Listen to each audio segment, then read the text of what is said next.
What's going on, everybody? So subscribe to the channel if you aren't subscribed. I wanted to talk about depersonalization, and there's other things that are similar to that, basically derealization, and I know they're pretty close to each other. They're pretty close to each other. I don't even know what the exact difference is, but I'm gonna discuss it in this video because I've had it and maybe give you some tips to help yourself.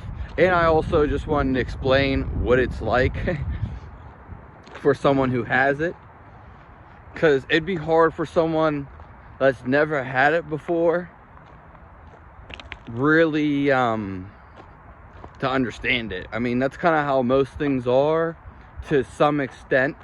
If you never experience something in the body, it's like almost pointless to explain it to someone because they'll never understand it. Because I realize life's a feeling, and life's all about what you feel.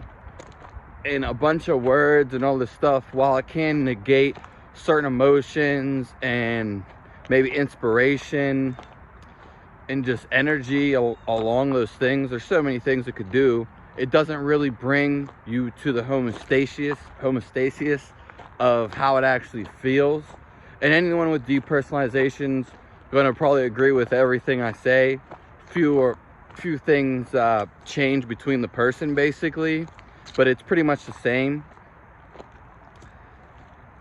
And there's different ways how you got there, but I'm going to go over how you probably got there and what you can do to negate the problem and get out of it. Now, mine was a little worse, because what you need to understand is, like I was saying though, just real quick it's all about how you feel. No one's going to know how you feel inside. It doesn't matter. You can explain words. They can mean something, but at the end of the day, they don't really mean nothing. It's kind of like a mixture of both. Words heal a lot of people, help a lot of people, explain a lot of stuff, yada, yada, yada. But also, most people are just, sometimes words don't mean anything. You've probably had people all your life say a bunch of stuff, and it's something you feel, and that's what I want to get at. It's all about how you feel, because I've met plenty of people, and you probably have too, who speak a bunch of nonsense, and when they speak it, you don't feel it. And like they try to sound like something that they're not, basically. Like someone who hasn't lived a hard life trying to tell people they did live a hard life. You'll know. Anywho, it's kind of like your third eye, your intuition, following your gut feelings. So anywho, when we get into this, it's basically this. How you got to depersonalization, it's basically an adrenal problem. Your adrenals, it's an organ you have in your body. It sits on top of your kidneys. And you can have once your adrenals goes, you have a bunch of other problems. But for the most part, how you got there is stress. Stress is going to be the number one thing. Now, there's different volumes of stress, and stress comes in so many forms, and you could be stressed in some way and not even know if you're not being aware, basically, for the most part. So some ways that I was stressed, I'm just going to say it real quick. I was on a diet, the vegan diet, and I was working out super intense. So I had two things right there. There were other stresses, but they don't amount to those two, in my personal opinion. There was other ones, but they're not as big as those. Those were the main ones. And I kept starving every day. Every day I was starving. But the thing was, I had this mentality, and usually people do, picture perfectness when they get into this depersonalization, into this feeling. See, what you need to understand is, when we talk about depersonalization and derealization, it's an adrenal problem, and your body is stressed. So what happens when your body is stressed is when you're about to die, or about to faint or get unconscious or die, like I said, yes, when you're about to die, and this happens over a while too. It's a buildup of stress, basically, because not just because you don't feel stressful, you can accumulate stress over time. And so, such as someone fasting, someone can starve themselves 7 days, 40 days, that's fine. But if they keep doing that and they keep working out super hard, their body's going to get super stressed. It also depends on the person. So we got to look at that too. The actual person. Some people have this is an adrenal problem. Because a lot of people talk about this, have no clue what they're talking about. I've seen videos on this before.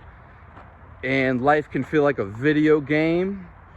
You can feel like you're a soul or a spirit, and you can feel like you're about to die. You're about to leave this earth. So those are some of the symptoms, basically. There's plenty more, of course, but those are the main ones. And while I experienced this, like I said, because I was starving myself ongoing every day, no matter how much I ate, I felt like I wasn't getting something. And I was on this diet and working out super hard. So it was both of those. Both of those.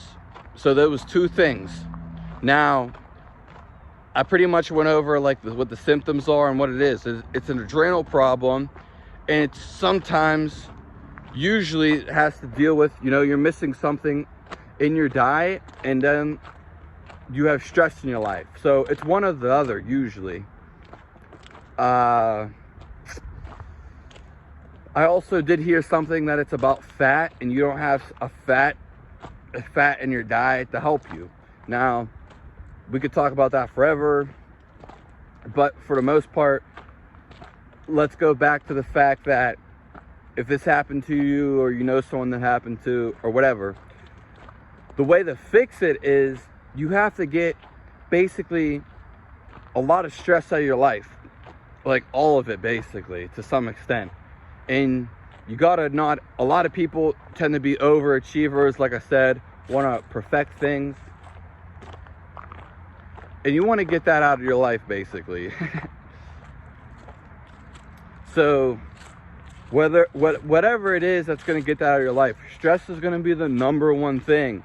And like I said, there's like mental stress, environmental stress, and then there's going to be like physical stress. And I was putting a lot of physical stress on my body.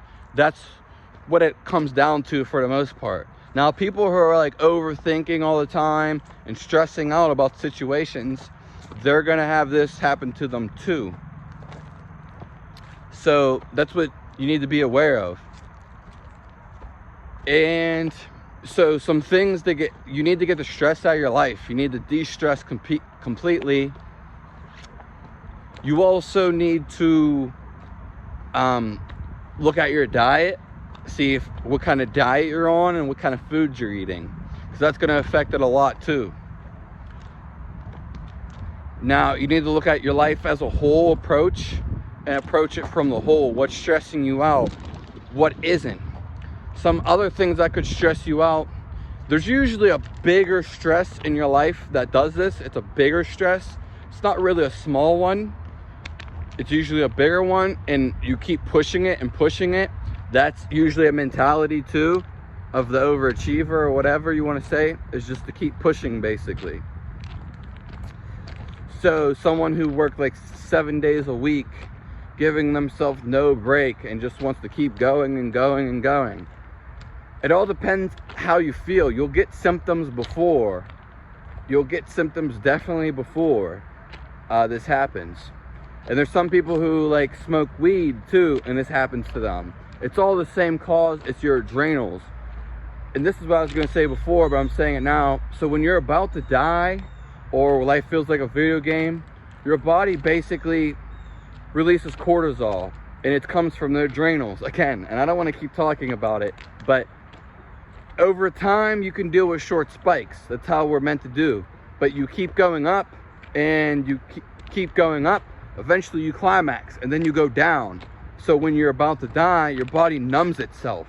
it kind of feels like a numb. You won't be able to feel anything to an extent. You won't feel like you can feel anything, basically. And you feel like back away from the body.